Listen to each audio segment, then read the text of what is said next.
아멘. 오늘 우리가 받을 말씀은, 우리에게 주신 말씀은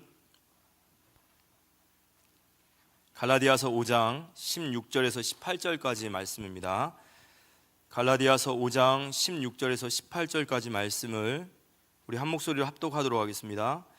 내가 이르노니 너희는 성령을 따라 행하라. 그리하면 육체의 욕심을 이루지 아니하리라. 육체의 소욕은 성령을 거스리고 성령은 육체를 거스리나니 이 둘이 서로 대적하므로 너희가 원하는 것을 하지 못하게 하려 함이니라. 너희가 만일 성령의 인도하시는 바가 되면 육체 아래 있지 아니하리라. 아멘. 우리 옆에 사람과 인사합시다. 성령 충만 받읍시다. 여기 17절에 보면 성령 충만 받으면 너희가 원하는 것을 하지 못하게 하려 함이라.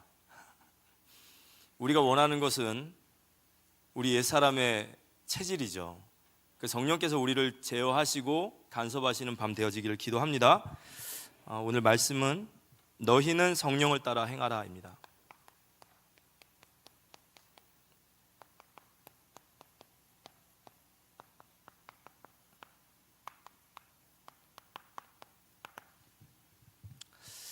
이번 주간 주셨던 말씀을 묵상하며 오늘 또 금요일 우리 예배 함께 나눌 텐데요.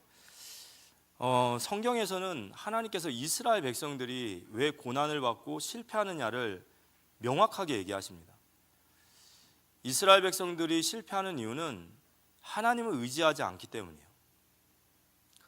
하나님 의지하지 않고 하나님의 말씀을 버리고 하나님께 순종하지 않고 하나님 따라가지 않고 자기를 의지하고 자기 힘과 능력을 믿고 자기 지혜를 믿으니까 그래서 실패하는 겁니다. 우리 옆에 사람과 인사합시다. 신앙생활 참 쉽죠? 예, 신앙생활 참 쉬운 거예요. 어떻게 보면 쉬우면서도 어렵죠. 그래서 저희들이 성령의 열매를 맺는 삶이라는 것은 결국 성공하는 삶이에요. 우리가 성령의 열매를 맺는 삶은 마태복음 7장 17절에서 15절에서 19절에 보면 거짓 선지자들을 삼가라. 양의 옷을 입고 너희에게 나아오나 속에는 노략질하는 일이라.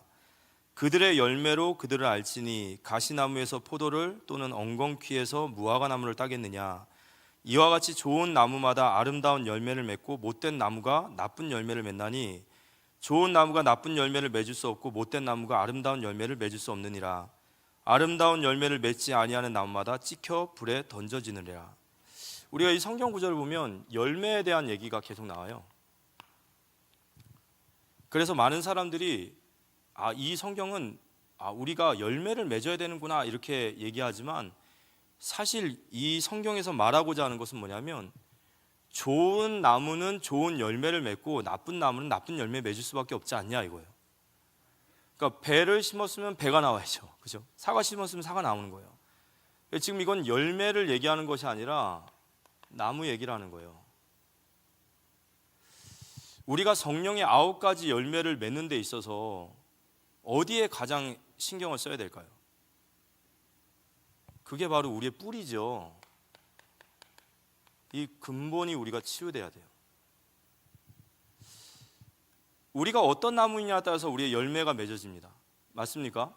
근데 우리가 어떤 나무가 되느냐는 우리의 근본이 바뀌어야 되는 거예요. 우리가 나쁜 나무라면 나쁜 열매 맺을 수밖에 없고 좋은 나무라면 좋은 열매 맺을 수밖에 없는 거죠. 그래서 오늘 우리가 말씀 받으면서 그 근본적인 치유의 답을 찾으시기 바랍니다. 아멘? 예. 갈라디아서에 기록된 바울이 갈라디아서 쓴 것은 다른 복음이에요. 복음은 복음인데 다른 복음이다. 갈라디아서 1장 7절과 8절에 보면 바울이 무섭게 얘기해요. 다른 복음은 없나니 다만 어떤 사람들이 너희를 교란하여 그리스도의 복음을 변하게 하려 함이라. 그러나 우리나 혹은 하늘로부터 온 천사라도 우리가 너희에게 전한 복음 외에 다른 복음을 전하면 저주를 받을 것이다 그랬습니다. 갈라디아서를 쓴 것은 갈라디아 교회에 가만히 들어온 어떤 형제들 그랬어요. 근데 그들 형제를 뭐라 하냐? 거짓 형제들이라고 말해요. 이 거짓 형제들이 그들에게 다른 복음을 자꾸 전하기 시작하는 겁니다. 이 다른 복음은 다른 것이 아니라 율법주의예요. 율법주의는 이제 유대인들이 구원을 받는 방법이에요. 율법, 하나님이 주신 율법을 행함으로 인해서 구원을 받으려는. 그래서 이 율법주의는 구원에 이르는 방법이면서도 그들의 삶의 모습이에요. 근데 이걸 왜 다른 복음이라고 말했냐? 복음은 율법주의가 아니에요. 그죠? 율법주의의 핵심이 뭘까요? 율법주의의 핵심은 나의 의를 기초하는 거예요. 나의 의를 기초한 신앙이 바로 율법주의라는 거예요. 율법주의가 옆 사람 정죄하고 너 잘했어 잘못했어 이것만이 율법주의가 아니라 정죄도 물론 율법주의죠. 하지만 그 속에 가장 핵심은 뭐냐면요, 나의 의를 기초하여 구원을 얻겠다는 거예요. 나는 이걸 할 수 있는 존재다. 나는 구원을 이룰 수 있는 존재다. 내가 하나님의 말씀을 잘 행함으로 해서 내 의로 통해서 구원받겠다.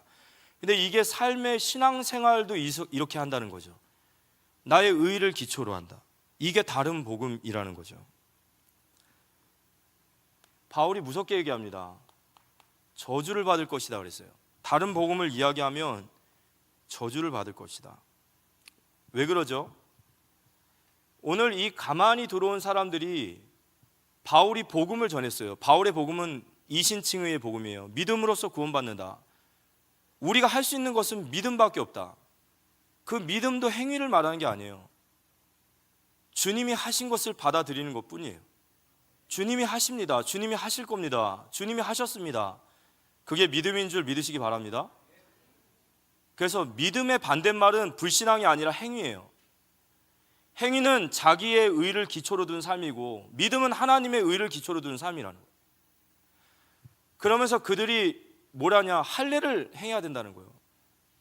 바울이 너에게 전한 복음은 그 반쪽짜리 복음이야. 바울 알지? 그 사도도 아니었고 우리가 예루살렘에서 온 야고보의 수제자들인데 너희가 아직 알고 있는 복음은 절반짜리야.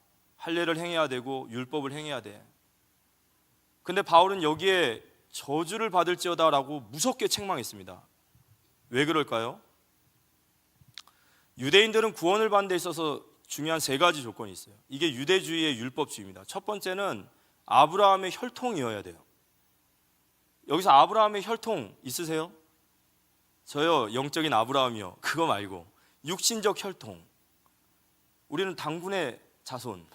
그쪽은 아브라함의 혈통. 그러니까 시작부터가 안 되는 거예요. 우리는 아브라함이 아니잖아요. 아브라함의 혈통이 아닙니다. 우리는 영적인 아브라함의 후손이지. 낳은 지 8일 만에 할례를 행해야 돼요. 율법에 흠이 없어야 돼요.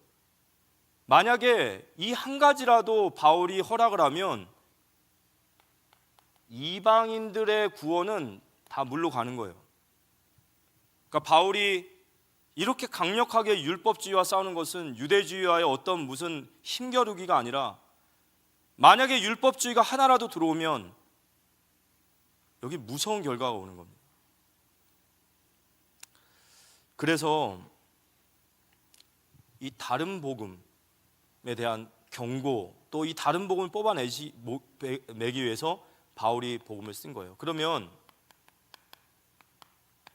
참 복음이란 무엇일까요? 갈라디아서 2장 16절에서 21절까지 말씀을 한번 볼까요? 성경 다 있으시죠?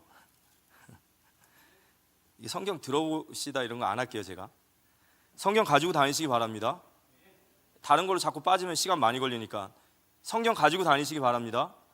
성경 들고 다녀야 사람들이 아직도 예수 믿는 사람이 있네 이럴 거 아니에요. 그거 보고 그래 나도 옛날에 교회 다녔는데 이럴 거 아닙니까? 그죠? 우리가 티내야죠. 성경 옆에 딱 끼고 다니는 겁니다. 내 손때가 묻은 성경이 있어야 되는 거예요. 갈라디아서 2장 16절에서 21절까지 말씀을 같이 한번 읽어볼까요? 사람이 의롭게 되는 것은 율법의 행위로 말미암이 아니요 오직 예수 그리스도를 믿음으로 말미암는 줄 알므로 우리도 그리스도 예수를 믿나니 이는 우리가 율법의 행위로서가 아니라 그리스도를 믿음으로써 의롭다함을 얻으려 함이라. 율법의 행위로서는 의롭다함을 얻을 육체가 없느니라. 만일 우리가 그리스도 안에서 의롭게 되려 하다가 죄인으로 드러나면 그리스도께서 죄를 짓게 하는 자냐? 결코 그럴 수 없느니라. 만일 내가 헐었던 것을 다시 세우면 내가 나를 범법한 자로 만드는 것이라. 내가 율법으로 말미암아 율법에 대하여 죽었나니 이는 하나님에 대하여 살려 함이라. 내가 그리스도와 함께 십자가에 못 박혔나니 그런즉 이제는 내가 사는 것이 아니요 오직 내 안에 그리스도께서 사시는 것이라. 이제 내가 육체 가운데 사는 것은 나를 사랑하사 나를 위하여 자기 자신을 버리신 하나님 아들을 믿는 믿음 안에서 사는 것이라. 내가 하나님의 은혜를 패하지 아니하노니 만일 의롭게 되는 것이 율법으로 말미암으면 그리스도께서 헛되이 죽으셨느니라. 그죠? 참 복음은 뭐죠? 오직 우리는 하나님의 의 되신 그리스도의 십자가만이 우리의 복음의 유일한 길이에요. 우리가 율법의 의로 이걸 행하려고 하는 자체가 그리스도의 십자가의 완전성이 부정되는 거예요. 여러분, 거기서 모든 종교는 다 파생되는 거죠.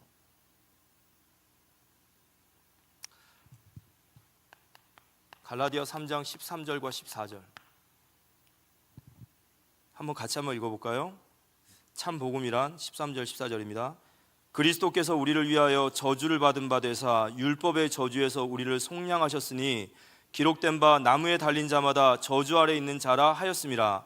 이는 그리스도 예수 안에서 아브라함의 복이 이방인에게 미치게 하고 또 우리로 하여금 믿음으로 말미암아 성령의 약속을 받게 함이니라. 아멘.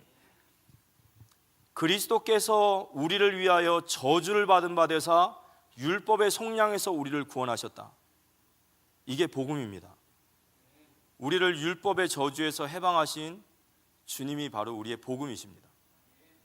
그 복음의 빛이 이방인에게 비칠 때 약속하신 성령이 부어지신다라는 것이에요.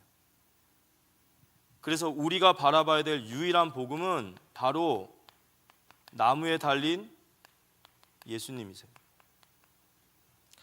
이 나무에 달린 예수님이 우리를 위하여 저주를 받으셨어요. 신명기 21장, 오늘 갈라디아서 3장 13절과 14절의 말씀이 신명기 21장 22절과 23절에 보면 이 나무에 달린 자라는 말이 예언되었어요. 한번 읽어볼까요? 사람이 만일 죽을 죄를 범함으로 내가 그를 죽여 나무 위에 달거든 그 시체를 나무 위에 밤새도록 두지 말고 그날에 장사하여 내 하나님 여호와께서 내 기업으로 주시는 땅을 더럽히지 말라. 나무에 달린 자는 하나님께 저주를 받았음이니라. 나무에 달린다라는 말이 뭐죠? 그 십자가를 얘기해요. 나무에 매다는 거예요. 만약에 사람이 죽을 죄를 저질렀다면 그를 나무에 달아서 매달아라. 그렇지만 하나님의 땅이 더럽혀지지 않도록 그를 하루 이상 매달지 말라는 거예요. 그 나무에 달린 자, 바로 그게 예수 그리스도의 예표죠. 예수 그리스도께서 왜 저주를 받으셨냐? 우리 너무도 잘 알고 있죠. 우리를 그 율법의 속량, 율법의 저주에서 속량하시기 위함이라. 속량이라는 뜻이 무슨 뜻인지 아시죠? 값을 치르셨다라는 거예요. 내 대신 내가 받아야 될 그 율법의 모든 저주를 주님이 십자가에서 그 값을 다 치르신 줄 믿으시기 바랍니다. 예수 구원받은 자는요, 이 사실을 믿는 거예요. 나를 위해 예수님이 십자가에 죽으신 것이 나의 죄를 속량하시기 위하심을 믿는 것이 바로 구원의 길입니다. 그분이 왜 죽으셔야 되죠? 내가 받아야 될 저주와 내가 받아야 될 율법의 모든 재앙과 심판을 그 주님이 다 감당하신 겁니다. 그 율법의 속량에서 우리를 해방하시고 우리를 구원하시기 위해서 그가 친히 나무에 달리셨어요. 하나님이신 그분이. 그래서 우리를 율법의 저주에서 해방하셨다라고 말이 있어요. 율법의 저주에서 해방했다. 율법의 저주라는 말이 무슨 말일까요? 율법이 저주입니까? 아니죠. 율법은 하나님의 말씀이에요. 그런데 이 하나님의 말씀을 우리에게 주신 것은 로마서 3장 19절에서 31절까지 보면 이 율법을 통해서 우리가 죄가 무엇인지를 깨닫게 되고, 그리고 이 율법을 우리에게 갖다 댔더니 우리가 죄인이란 말이에요. 우리가 죄인이다 보니까 율법 앞에서 흠없는 자가 하나도 없어서 하나님 앞에 설 때 우리의 입이 다 막힌다라는 거예요. 아무 말도 할 수 없다는 거예요. 우리가 죄인임을 율법이 우리 고발하는 거예요. 율법은 바로 우리로 하여금 죄인임을 깨닫게 합니다. 그런데 그 죄인된 우리에게 하나님이 주신 율법 외에 하나님의 한 의가 나타났으니, 그가 선지자들을 통하여 예언하신 그 예수 그리스도, 그게 하나님의 의예요. 그래서 그 하나님의 의를 믿음으로써 우리는 속량받을 수 있다는 겁니다. 이게 율법의 저주 아래 있는 우리예요.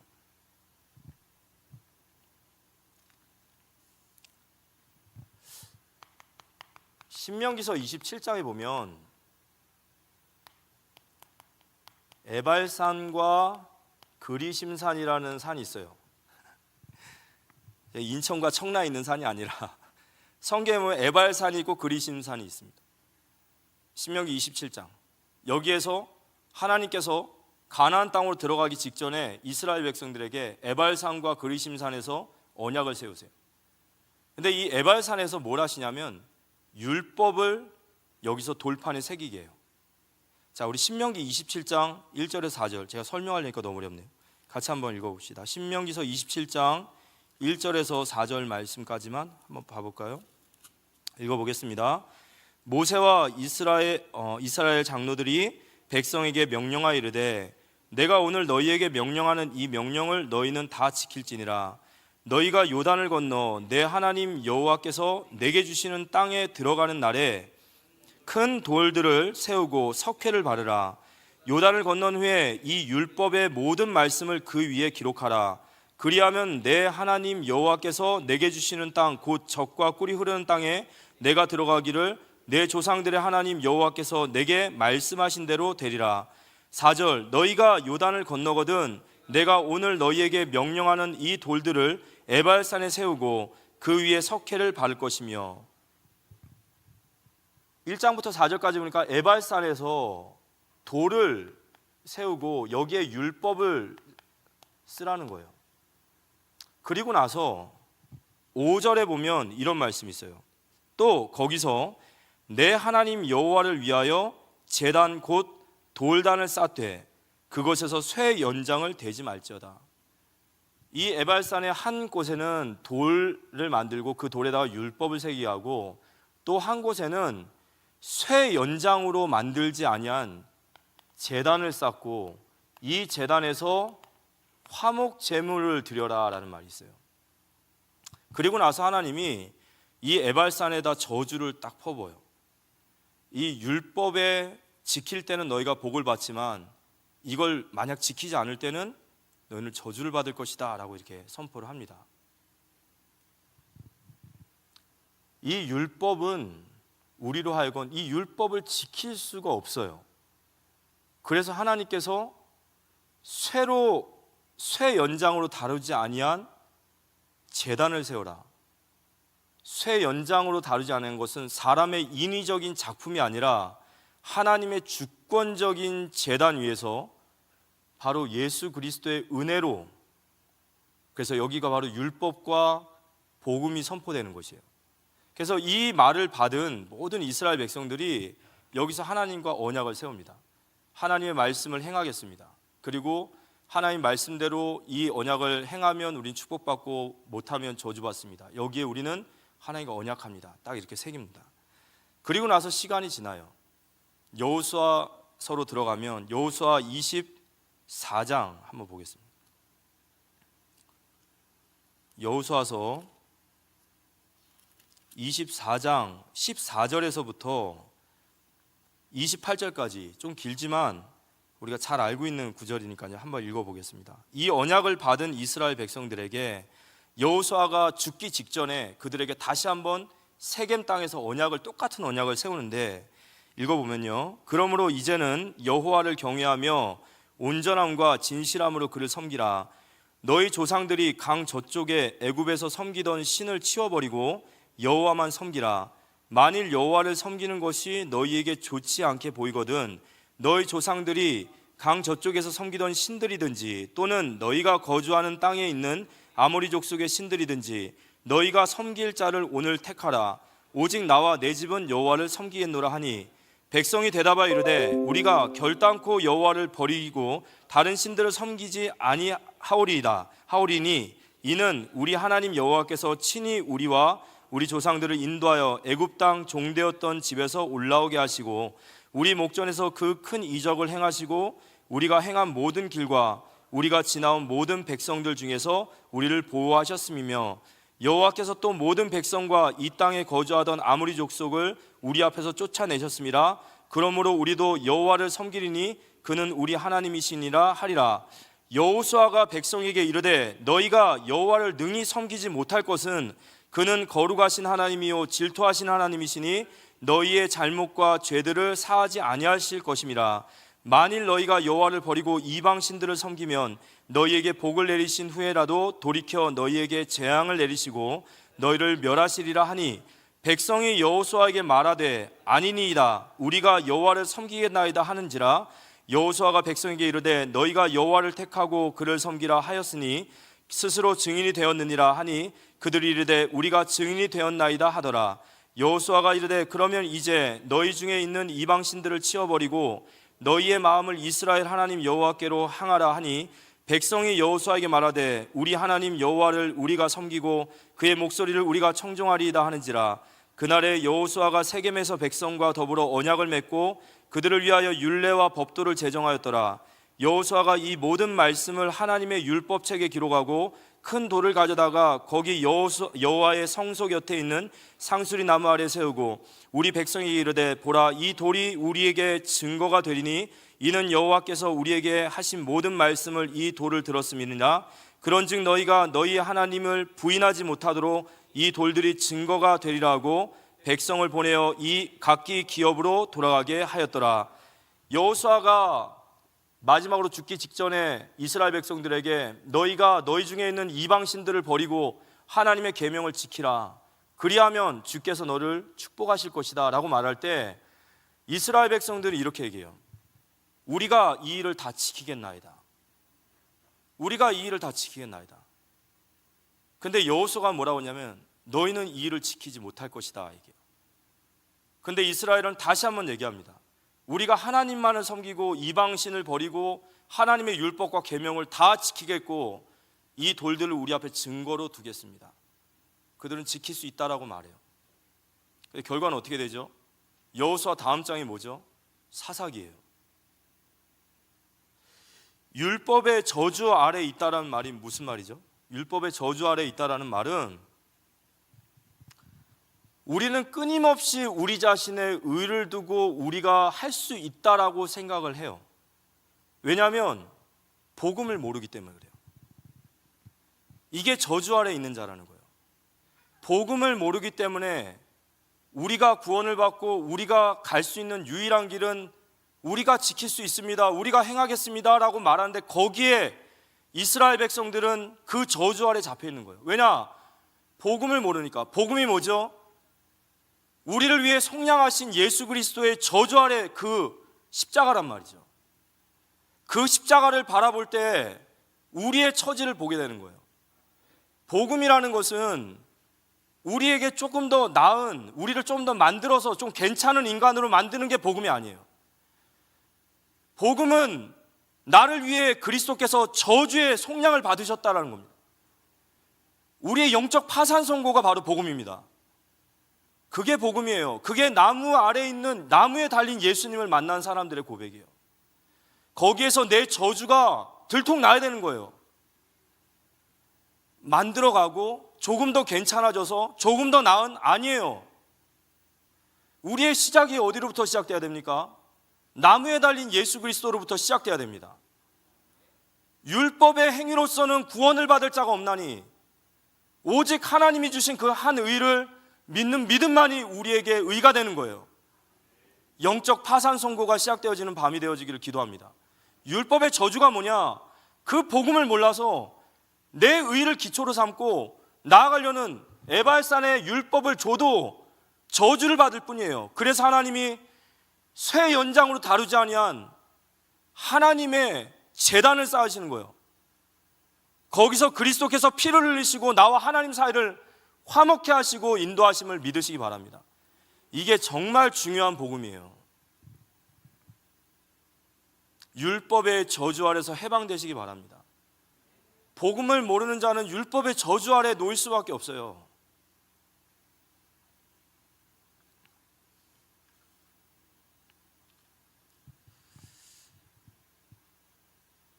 이게 복음이에요.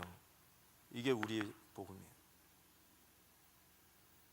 내가 내 인생의 의를 기초로 삼으려고 할 때마다 저 앞에 서십시오. 그리스도께서 왜 십자가에 죽으셔야 되는지, 우리가 율법을 행할 수 있다면 그리스도의 죽음은 헛된 거예요.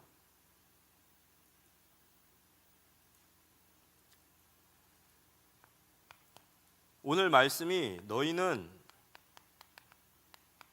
성령을 따라 행하라 이렇게 얘기하셨어요. 이번 주간에 성령을 따라 행하면 너희가 성령의 열매를 맺을 수 있다라고 이렇게 얘기하신 겁니다.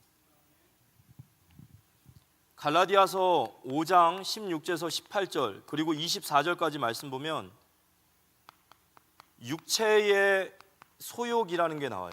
이 육체의 소욕이라는 것은 육체의 원함을 얘기합니다. 이 육체는 뭘 말하냐면 우리 몸을 말하는 것이 아니라 창세기 6장 3절에 여호와의 영이 그들과 영원히 함께하지 아니하시니 그들이 육신이 되니라 라는 뜻이에요. 하나님을 떠난 그 육체, 바로 사라크라고 하고 죄라고 하는 거예요. 우리의 과거, 우리가 하나님을 떠나서 원죄 가운데 있었던 그 속에 우리의 죄, 그 원함을 따라가지 말라라는 거예요. 그 육체의 소욕을 따라가지 말라 이거입니다. 그 육체의 소욕, 육체의 원함이 뭐죠? 우리가 지금까지 얘기했던 거예요. 자기 의를 기초로 삼는 삶이라는 거예요. 이게 죄예요.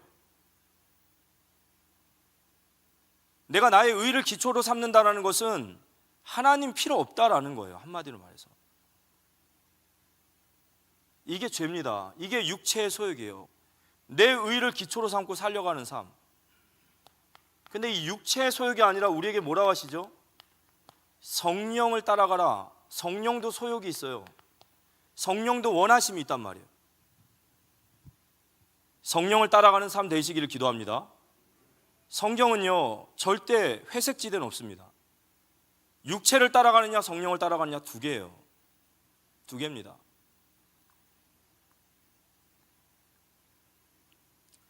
그럼 성령의 소욕이 뭘까요?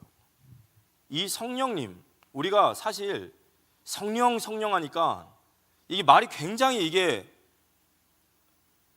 잘못된 거죠. 우리가 하나님 그러고 예수님 그러는데 성령 그래요. 반말. 성령님입니다. 성령님 누구시냐면은 삼위 하나님이세요. 성부, 성자, 성령은 동일하신 하나님이십니다. 우리의 예배를 받으시기 합당하시고 우리를 구원하시고 창조하신 창조주세요. 근데 이 성령님은 특징이 뭐냐면, 그분의 특징은 자신을 드러내지 않으세요. 그래서 성령의 가장 큰 특징이 뭐냐? 이 겸손이라는 부분이 있어요. 겸손은 자신을 드러내지 않으세요. 마땅히 성삼위 하나님이시니까 성부의 성자의 자리에서 충분히 영광 받을 수 있는데 그분은 자신을 드러내지 않으세요. 그래서 성령의 성품, 또 성령의 하시는 일의 핵심을 요한복음 15장 26절에서 말합니다. 요한복음 16장 26절에 보면 이런 말씀이 있습니다. 내가 아버지께로부터 너희에게 보내실 보혜사, 성령이시죠. 이 보혜사 곧 아버지께로부터 나오시는 진리의 성령이 오실 때에 그가 나를 증언하실 것이라. 성령님이 이 땅에 오시면, 보혜사 성령이 임하시면 자신을 드러내는 것이 아니라 가장 먼저 하시는 일이 뭐라고요? 예수 그리스도를 드러내세요. 그래서 사도행전 1장 8절에 보면 오직 성령이 너에게 임하시면 권능을 받고 예루살렘과 온 유다 사마리아 땅끝까지 이르러 뭐 한다고요? 내 증인이 되리라. 성령이 충만함 받으면, 성령이 임하시면 예수 그리스도를 증언하게 돼 있어요. 예수 그리스도만을 드러내게 돼 있단 말이에요. 믿으십니까? 성령은 오직 예수 그리스도만을 드러내고 오직 예수 그리스도를 자랑하고 오직 예수 그리스도의 영광만을 드러낸단 말이에요. 근데 우리의 현실이 어떠냐면 우리는 과거의 육체의 소욕 속에 있었어요. 그런데 성령의 은혜와 그리스도의 능력으로 우리를 구원하셨어요. 그러다 보니까 우리 안에는 이 육체의 소욕과 성령의 소욕이 같이 공존해요. 같이 있습니다. 그런데 이 둘은 절대 타협하지 않아요. 함께 가지는 못해요. 그러니까 어떻게 될까요? 내 안에서 육체의 소욕, 육체의 원함이 내 안에 있다면 반대로 성령의 원함도 있는 거예요. 이 둘은 갈등을 일으키고 분쟁을 일으키는 거예요. 그래서 로마서 7장 17절에서 25절까지 보면 바울이 이 얘기를 하는 겁니다. 로마서 7장 17절에서 25절 말씀 한번 보면요, 바울이 이렇게 얘기를 합니다. 17절, 이제 그것을 행하는 자가 내가 아니요 내 속에 거하는 죄니라. 내 속 곧 내 육신에 선한 것이 거하지 아니하는 줄 아노니 원함은 내게 있으나, 이거는 성령의 원하심이겠죠. 원함은 내게 있으나 선을 행할 것은 없노라. 내가 원하는 바 선을 행하지 아니하고 도리어 원하지 아니하는 바 악을 행하는도다. 만일 내가 원하지 아니하는 그것을 하면 이를 행하는 자가 내가 아니요 내 속에 죄하는 죄니라. 그러므로 내가 한 법을 깨달았노니 곧 선을 행하기 원하는 나에게 악이 함께 있는 것이로다. 내 속사람으로는 하나님의 법을 즐거워하되 내 지체 속에서 한 다른 법이 내 마음의 법과 싸워 내 지체 속에 있는 죄의 법으로 나를 사로잡는 것을 보는도다. 오호라, 나는 공고한 사람이로다. 이 사망의 몸에서 누가 나를 건져내랴. 오늘 바울이 갈라디아서 5장 16절 17절에 보면 너희가 성령을 따라 행하라. 그리하면 육체의 욕심을 이루지 아니하리라. 육체의 소욕은 성령을 거스리고 성령은 육체를 거스리나니 이 둘은 서로 대적하고 너희가 원하는 것을 하지 못하게 함이라. 우리 안에는 이 성령의 소욕과 육체의 소욕이 있습니다. 그리고 이것은 우리 안에 계속해서 갈등하고 계속해서 싸우게 만든다는 거예요. 이 육체의 소욕이라는 것은 두 가지로 크게 나타나요. 하나는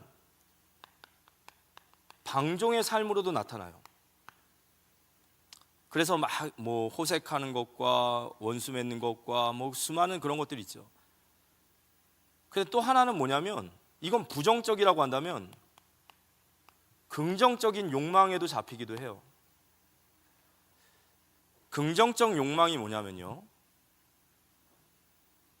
하나님께서 말씀하시는 분량을 넘어가는 것을 얘기해요.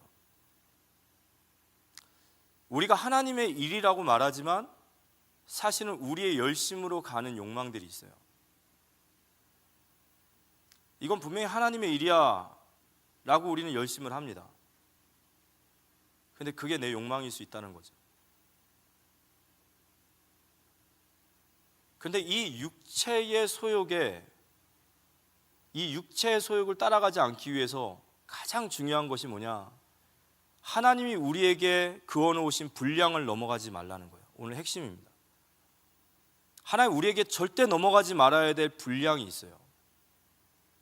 고린도전서 4장 6절에 보면, 고린도전서 4장 6절의 말씀 보면은, 형제들아 내가 너희를 위하여 이 일에 나와 아볼로를 들어서 본을 보였으니 이는 너희로 하여금 기록된 말씀 밖으로 넘어가지 말라 한 것을 우리에게 배워 서로 대적하여 교만한 마음을 가지지 말게 하려 함이라. 기록된 말씀 밖으로 넘어가지 마라. 성경에 기록된 말씀, 성경에서 말하는 분량, 그게 바로 예수 그리스도예요. 이걸 넘어가면 안 됩니다. 예수 그리스도를 넘어가면 교만에 빠져요. 왜냐하면 자신의 의가 기초가 되기 때문에. 분량을 넘어가지 마라. 우리가 성령을 따라가면 우리의 인생 속에 예수 그리스도만 드러나게 되는 줄 믿으시기 바랍니다. 그분을 드러내야 돼요. 그게 성령을 따라가는 인생입니다. 그래서 오늘 결론적으로 말씀을 드리면, 다시 원점으로 돌아가서 어떻게 우리가 성령의 열매를 맺을 수 있냐? 그것은 성령을 따라가라 이거예요.